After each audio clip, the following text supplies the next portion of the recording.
Buenos días. Junto a Evelyn Pecci les vamos a presentar Bioecología y estrategias de Aforina citri en Uruguay, el control biológico y su impacto. Para comenzar, vamos a mencionar algunas características del sector citrícola del país. Este cuadro nos permite mostrar el número de empresas, las existencias de plantas, la superficie y la producción según escala de tamaño para el año 2020.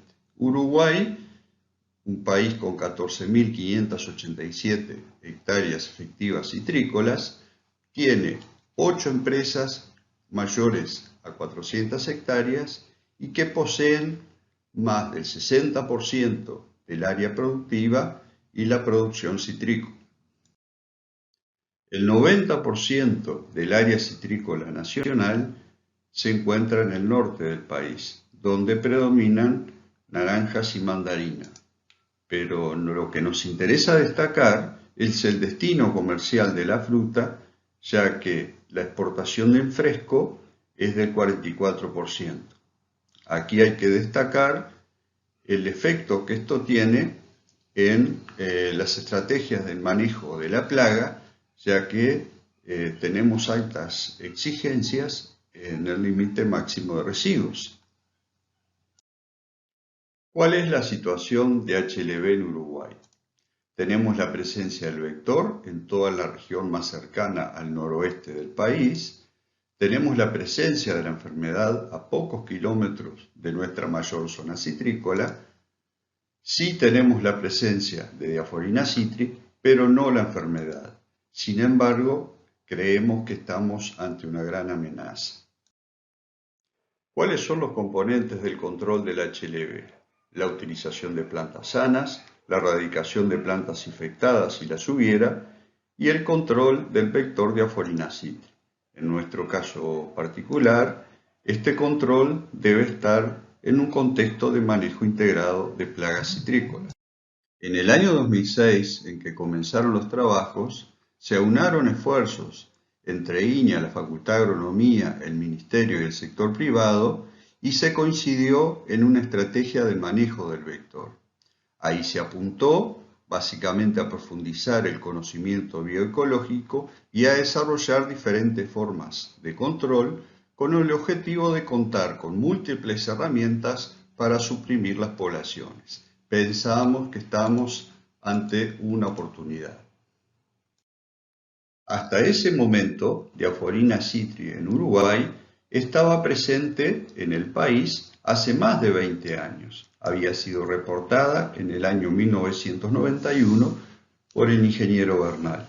No descartamos ninguna medida de acción para reducir sus poblaciones. Sin embargo, cualquiera que se emplee no debería afectar el medio ambiente, el complejo de enemigos naturales, ni generar un aumento de los residuos en las frutas. El control del vector se asienta sobre 3 grandes pilares: un mayor conocimiento de la plaga, el control químico selectivo y, por supuesto, el control biológico. Para determinar la abundancia y fluctuación de poblaciones, se trabajó con el monitoreo de adulto mediante trampas amarillas y el método de golpeo, y el monitoreo de estados inmaduros mediante la observación visual y la extracción de brotes. Además, se registró el flujo de brotación de las plantas durante las distintas estaciones del año y el registro de parámetros climáticos. Estos trabajos nos permitieron obtener distintas informaciones acerca de la evolución de las poblaciones de Diaforina citri en distintas regiones y sobre distintos cultivares. La figura que ustedes ven ahí, a modo de ejemplo, permite ver la evolución de adultos en trampas amarillas y también adultos en rama, en contraste con la evolución de los registros climáticos. También se trabajó en la distribución espacial de las poblaciones de Diaforina citri. Este es un elemento base para la elaboración de planes de muestreos confiables en la citricultura de Uruguay. Los últimos estudios tienen que ver con la dinámica de dispersión del psílido dentro o entre los cuadros de cítricos en nuestras quintas. Se trabajó para determinar la velocidad de dispersión de adultos de Diaphorina citri frente a brotes tiernos y maduros dentro de un cuadro de cítricos. Por otro lado, para evaluar el efecto barrera de la cortina rompeviento sobre la dispersión de los adultos de Diaphorina citri entre un cuadro y otro. Como es sabido, en Uruguay es muy usual el uso de cortinas vegetales rompevientos en el contorno de los cuadros citrícolas. ¿Qué sabemos hoy de Diaphorina citri en Uruguay? Está extendida en el norte del país, no se ha detectado en el sur, en algunos sitios es constante, en otros es ocasional. Todas las brotaciones pueden ser atacadas. La evolución de las poblaciones a través de las estaciones del año no muestra un patrón definido. Su abundancia es diferente entre años y cuadros de cítricos. Parece haber preferencia por algunas variedades. Presenta una distribución agregada. Para detectar su presencia, la utilización de trampas amarillas debe complementarse con el método de golpeo. Este método fue más eficiente para estimar su abundancia y detectar árboles infectados con adultos del cílido. Las temperaturas y las precipitaciones tienen un efecto importante en la expresión de la plaga. Respecto al control químico del vector, en todos los países donde inicialmente se detectó a Diaphorina citri, ha ocurrido un incremento del uso de insecticidas y del número de aplicaciones. Esto no es aplicable a la citricultura de Uruguay. Sí, en el país debemos considerar tácticas de control que nos generen fruta sana, con muy bajos residuos, amigables con el medio ambiente y respetuosas de la salud de trabajadores y consumidores. El aspecto fundamental es que Uruguay exporta fruta fresca a mercados de ultramar. Sí es aplicable a Uruguay el desarrollo de un plan de manejo integrado para nuestras condiciones, donde el monitoreo juega un rol fundamental. En este marco se realizó la evaluación a campo de distintas trampas amarillas. El objetivo fue comparar la eficiencia de captura de diferentes trampas y su combinación con el atrayente de Alphasens. Los tratamientos fueron trampa Alphasent, la trampa Alphasent más el atrayente, la trampa Susvin y un control que se constituyó con una trampa artesanal de confección local. Los resultados permiten decir que las trampas Susvin resultaron las más eficientes para el monitoreo de Diaphorina citri. En ningún caso el atrayente tuvo un efecto en las capturas de Diaphorina citri. Con respecto al control químico selectivo y de bajo impacto, consideramos para su evaluación productos insecticidas, antialimentarios y repelentes. Básicamente se trabajó con aceites vegetales, aceites minerales, coadyuvantes, el espirotetramat y los derivados de NIM en una primera etapa. También se trabajó con productos que normalmente son utilizados en el manejo de otras plagas en los montes citrícolas. Aquí básicamente se trabajó con abamectina. Nos interesa reseñar respecto a los aceites, su bajo impacto para los insectos benéficos, su baja residualidad, no tienen riesgos de generación de resistencia, así como tampoco nos dejan residuos en fruta. Los principales resultados que obtuvimos nos permiten informar que los aceites minerales y los aceites de soja resultan una herramienta útil para el manejo integrado de Diaphorina citri. La utilización conjunta de los aceites con coadyuvantes mejoran la eficiencia de la aplicación, pudiéndose reducir las dosis manteniendo la efectividad. Algunas consideraciones a tener en cuenta.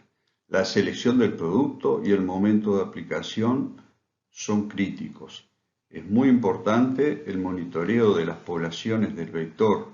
También el monitoreo de otras plagas que puedan ser controladas en simultáneo. Por supuesto, el monitoreo de los controladores biológicos en ese momento.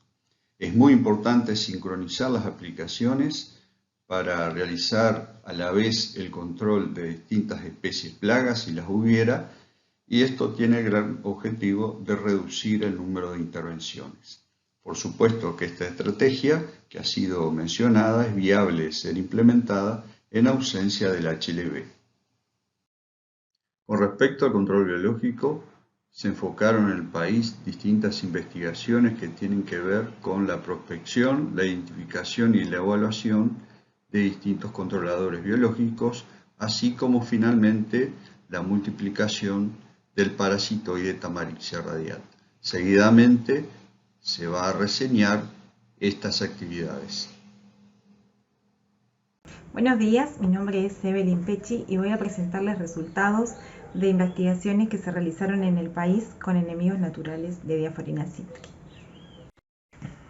Los resultados que voy a presentarles a continuación son de un proyecto que se desarrolló en forma conjunta entre Facultad de Ciencias y Facultad de Agronomía. Como ven ahí en la diapositiva están todas las personas que participamos y contó con la financiación de INIA FPTA. El objetivo de estos trabajos era conocer cuáles eran los enemigos naturales de Diaforina citri presentes en el país, ya sea depredadores, parasitoides o hongos entomopatógenos, y conocer su acción sobre las poblaciones locales del Psyllido, con el fin de generar conocimientos para el desarrollo de técnicas de control biológico, ya sea por aumento o conservación, o la utilización de hongos entomopatógenos para el control del Psyllido. A nivel mundial han sido reportados varias especies de enemigos naturales asociados al Psyllido asiático de los cítricos, entre los que se destacan los coccinélidos, los crisópidos, los sírfidos, los redúvidos, las arañas, los ácaros fitoseidos, y existen dos parasitoides que son específicos de Diaforina, que son uno pertenece a la familia Eulófido y el otro a la familia Encyrtidae. A su vez hay varias especies de hongos entomopatógenos que atacan a Diaforina citri.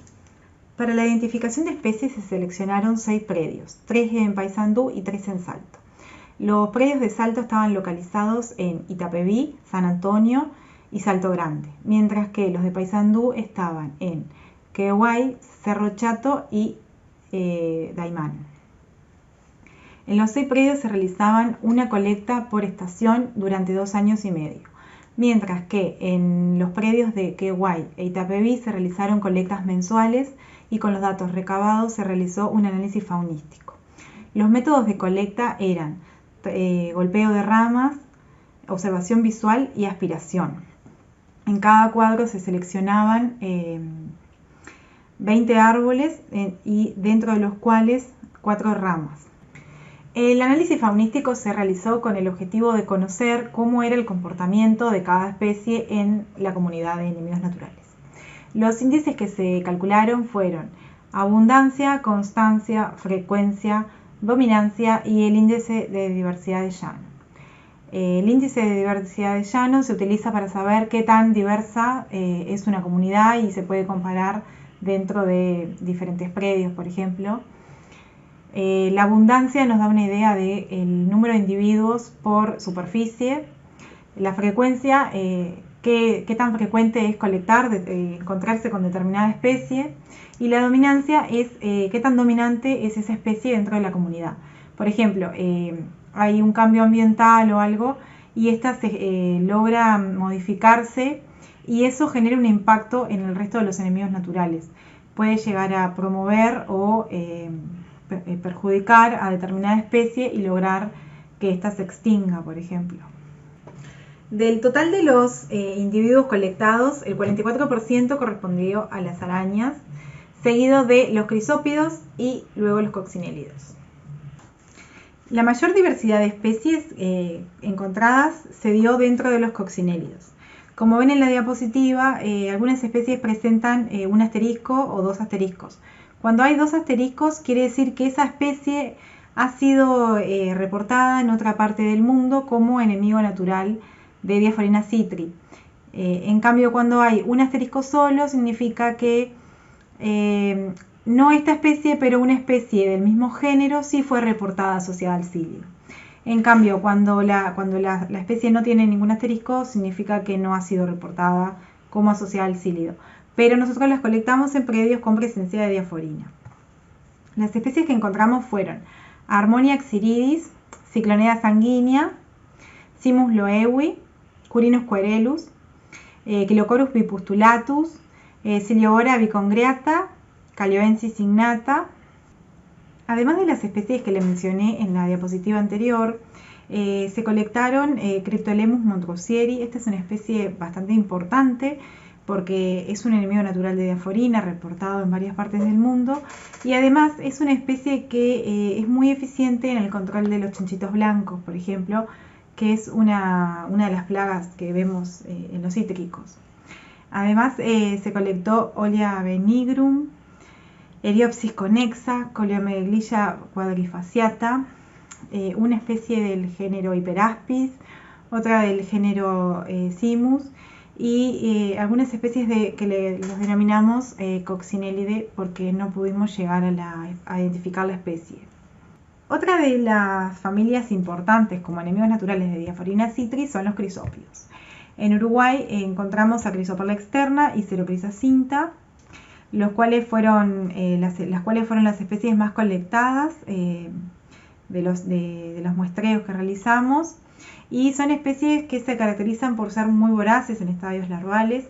En las colectas se pudieron observar en más de una ocasión cómo las larvas de ambas especies se alimentaban de los adultos. Esto es importante, sobre todo considerando que Diaforina citri pasa el invierno en forma de adulto, y podrían llegar a ser enemigos naturales promisorios para uso de control biológico. Además de las especies de crisópidos que le comenté en la diapositiva anterior, se colectaron dos especies del género Leucocrisa, que también son crisópidos, y una segunda especie del género Cerocrisa. Además de estos crisópidos, que son neurópteros, se colectaron hemeróbidos, que son otra familia dentro de los neurópteros, y a diferencia de los crisópidos, los hemeróbidos son depredadores tanto en estado larval como adulto, a diferencia de los crisópidos, que son depredadores únicamente en larva. Además de los enemigos naturales que le he venido comentando, otro de los grupos relevantes son los parasitoides. Como les comenté al principio, los parasitoides han sido reportados dos especies de parasitoides a nivel mundial, de las cuales una se encuentra presente en Uruguay y fue colectada por primera vez en el año 2008 en el marco de un proyecto FBTA que se realizó en Facultad de Agronomía. Y en este proyecto lo volvimos a encontrar en los muestreos en forma conjunta con INIA. Y este es un parasitoide de los estadios de ninfas grandes, estadio 3, 4 y 5 del cílido.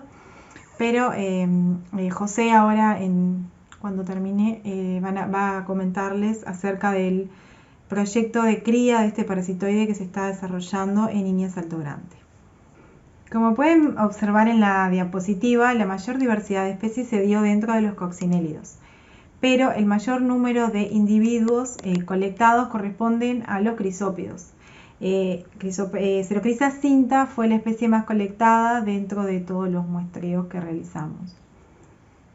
En el análisis faunístico se pudo observar que existieron diferencias en cuanto a la diversidad de los diferentes predios y entre los cultivares. El predio de Itapeví fue más diverso que el predio de Quehuay. A su vez, los cultivares de Hortanique, Lanelate y Nabel fueron más diversos, existió mayor diversidad que en Nova y en Salustiana. Por otra parte, dentro de los coccinélidos, las dos especies más colectadas fueron Harmonia xiridis y Cyclonea sanguinea. Harmonia xiridis es una especie de origen asiático, la cual tiene características muy buenas como agente de control biológico, como lo son su capacidad de depredación, de búsqueda de presas. pero es considerada una especie, además de ser exótica, es considerada una especie invasora, la cual puede generar algún perjuicio en especies nativas, como es el caso de Cyclonea sanguinea, y desplazarlas. Nosotros, además de Harmonia xyridis, colectamos a Cyclonea sanguinea, la cual es un depredador que tiene amplia distribución en Sudamérica y al igual que Harmonia xyridis, es una especie que ha sido reportada en otros lugares como enemigo natural de Diaphorina citri. Ambas especies se comportaron como especies no dominantes dentro de la comunidad, fueron encontradas, variaron en función de los cuadros, pero en general fueron consideradas especies comunes o accidentales y se encontraron en algunas épocas del año de forma frecuente. Otra de las familias importantes como enemigos naturales de Diaphorina citri son los crisópidos, los cuales han sido bastante estudiados en otras partes del mundo como agentes de control biológico de diaforina. Y en Uruguay las dos especies más colectadas fueron Chrysopala externa y Cerocrisa cinta. Ambas se comportaron como especies dominantes dentro de la comunidad de enemigos naturales, eran colectados de forma frecuente, a su vez fueron abundantes a muy abundantes y se colectaron durante todo el año, es decir, fueron constantes.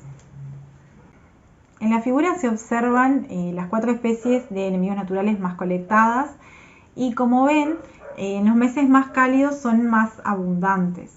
Si bien se encontraron durante todo el año, en épocas de verano y otoño, el número de individuos colectados es mayor. En casos en los que se opte por realizar algún manejo asociado a enemigos naturales, sería aconsejable realizarlo al inicio de la primavera, que es cuando las poblaciones de los mismos están más bajas. En base a lo antes mencionado, se puede concluir que en el país se encuentran presentes especies de enemigos naturales de Diaphorina citri, las cuales podrían llegar a ser capaces de alimentarse del cílido. A su vez, estas poblaciones se encuentran más bajas durante el inicio de la primavera, fin del invierno, por lo cual podría llegar a ser un momento adecuado para establecer un manejo. Y dentro de las especies colectadas, las especies que han sido encontradas como promisorias son Chrysopala externa y Cerocrisa cinta. Se realizaron evaluaciones a campo de enemigos naturales. Los objetivos de las mismas eran determinar qué grupos de enemigos naturales ejercen mayor efecto, en qué épocas del año y sobre qué estadio se da la mayor mortalidad asociada a enemigos naturales. Para evaluar la eficiencia de enemigos naturales en campo se realizaron ensayos de exclusión, que consistieron en 4 tratamientos. Barrera pegajosa, que consistía en 5 centímetros de pegamento próximo al brote, el cual impedía la llegada al brote de enemigos naturales que caminan, como son las larvas de coccinélidos, las arañas, las larvas de crisópidos, pero sí dejan que actúen enemigos naturales como los parasitoides, que vuelan, y los coccinélidos, que los adultos son depredadores. Además usábamos otro tratamiento, eran las mallas gruesas. Esta malla permitía el ingreso del parasitoide, pero no de depredadores. De esta manera podíamos evaluar el parasitismo. Otro tratamiento era la malla fina, que evitaba que entrara cualquier enemigo natural. Y como testigo se utilizaba una jaula en el brote abierta. Para realizar estos ensayos se seleccionaban 10 árboles con presencia del cílido, 4 ramas con presencias de brotes tipo 2 por árbol, y las evaluaciones se realizaban durante todo un ciclo del cílido, desde huevo hasta que emergían los adultos, y se contabilizaba la mortalidad 3 veces por semana. Como pueden observar en la figura, existió un efecto de los enemigos naturales en la mortalidad del cílido, pero no existió diferencia entre el efecto generado por el parasitoide o por los depredadores. Estos ensayos se realizaron durante 2 años en las 3 rotaciones de los cítricos, primavera, verano y otoño. Se observó efecto de los enemigos naturales únicamente en la brotación de verano y otoño. Y esto coincide con lo que le mostraba anteriormente acerca de la abundancia de enemigos naturales. En la época de primavera es donde hay menos enemigos naturales y en este caso no encontramos efectos. A su vez, la mayor mortalidad se dio en otoño, que también coincide con la presencia de enemigos naturales, seguido de primavera, que en este caso la mortalidad no sería asociada a los enemigos naturales, sino capaz condiciones climáticas, y la menor mortalidad se dio en verano. Otra de las incógnitas planteadas en este trabajo era saber cuál era el estadio ninfal que había mayor mortalidad. Se observó mayor mortalidad en los estadios pequeños, en 1 y 2, seguido de ninfas 3, 4 y luego 5. Es decir, a medida que aumenta el estadio ninfal hay menor mortalidad de ninfas. A su vez, esta mayor mortalidad de ninfas pequeñas se observó sobre todo en otoño, en las brotaciones de otoño. En base a todo lo que hemos visto, se puede concluir que hay un efecto de los enemigos naturales en la mortalidad del cílido. A su vez, no se encontraron diferencias entre el grupo de enemigos naturales, si son depredadores o parasitoides.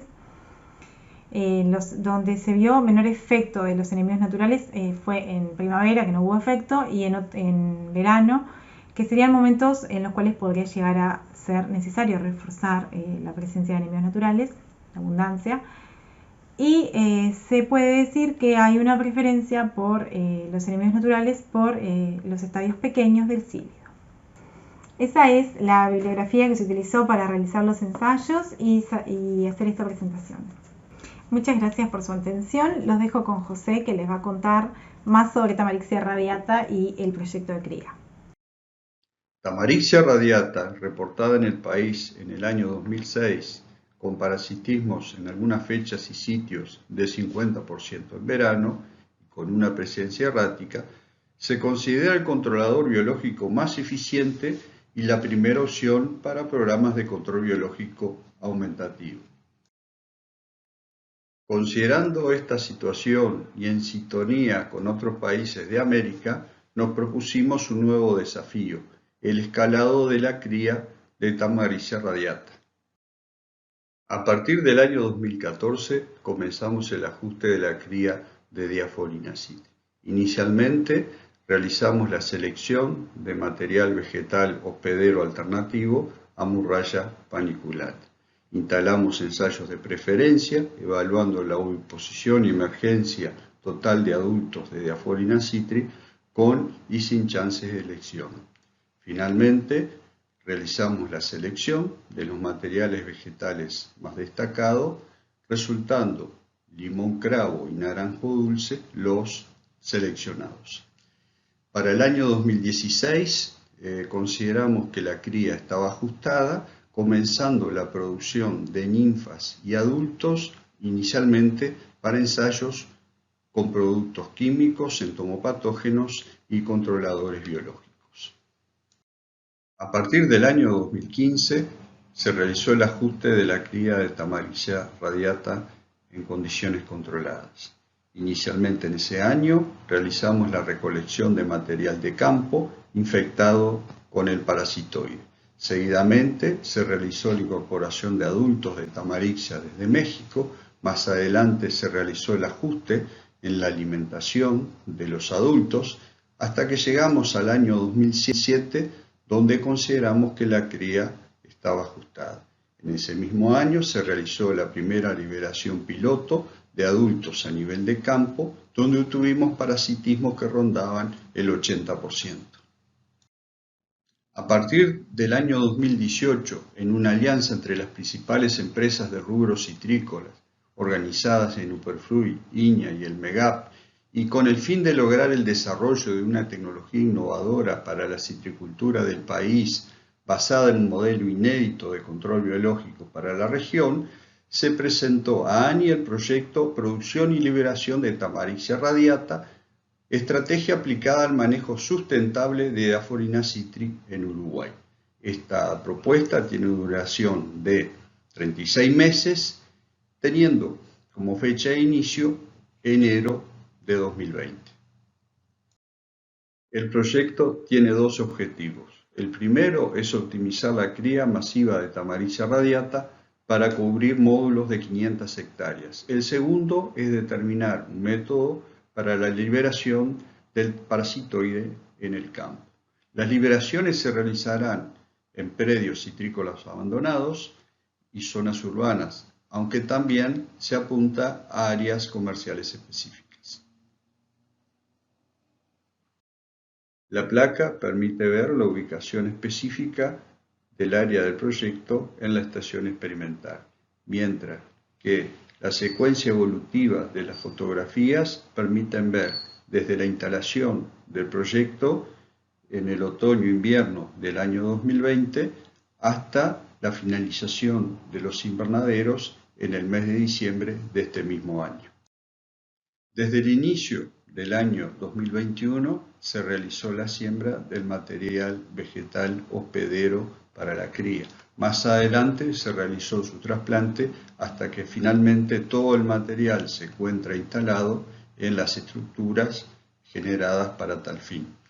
Por otro lado, también durante este año 2021 se mantuvo confinado en condiciones controladas en la estación experimental un núcleo de cría de Diaphorina citri y otro de Tamarilla radiata. A la fecha actual, las estructuras se encuentran prácticamente finalizadas en lo que se ha dado a llamar el centro de cría de Tamarilla radiata. Las primeras liberaciones ocurrirán en los inicios del año 2022. Algunas perspectivas. Nos proponemos evaluar el efecto de nuevos productos de bajo impacto sobre Diaphorina citri y sus principales enemigos naturales en el país. Estudiar la preferencia de Diaphorina sobre los nuevos cultivares comerciales y en desarrollo por el programa de mejoramiento genético de INEA. Evaluar las técnicas de liberación y el parasitismo en los predios citrícolas del controlador biológico Tamarilla radiata. Evaluar técnicas de conservación y aumento de enemigos naturales. Validar en predios citrícolas los principales resultados de las investigaciones realizadas en un contexto de manejo integrado de plagas. Y por supuesto continuar con la difusión y la capacitación. Muchas gracias.